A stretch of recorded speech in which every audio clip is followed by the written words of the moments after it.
Hey guys, so in this part of the video I have removed the firewall plastics and all the windscreen like cowls and stuff, just cleaning up all of that area, and then I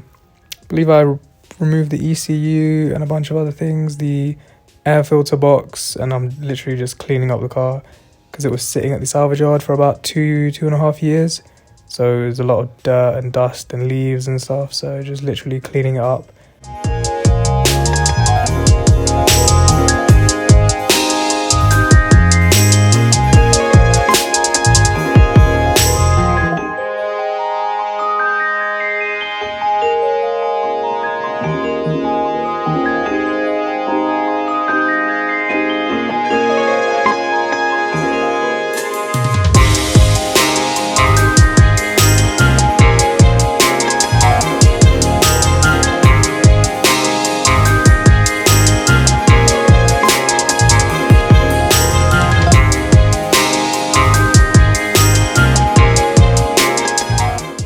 Now I am masking around the strut towers in preparation to paint them, as I don't want overspray getting on the surrounding areas.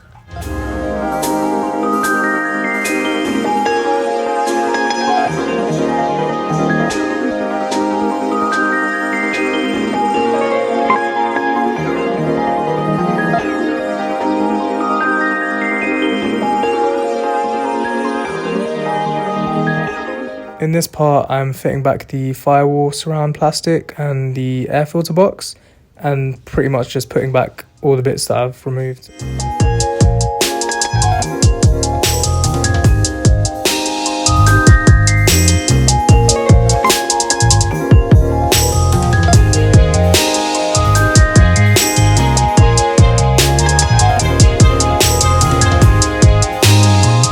In this part, we've removed the crash bar and the rad pack, as the radiator, AC condenser and intercooler were destroyed in the crash. We've had to remove the arch liners to get access to remove the full radiator shroud as well, as this was also damaged. And then we fit it back to the car and line it up with the crash bar, so that once the car's all assembled and the bumper and bonnet are all back on the car, we can fit the headlights and everything should be perfectly lined up.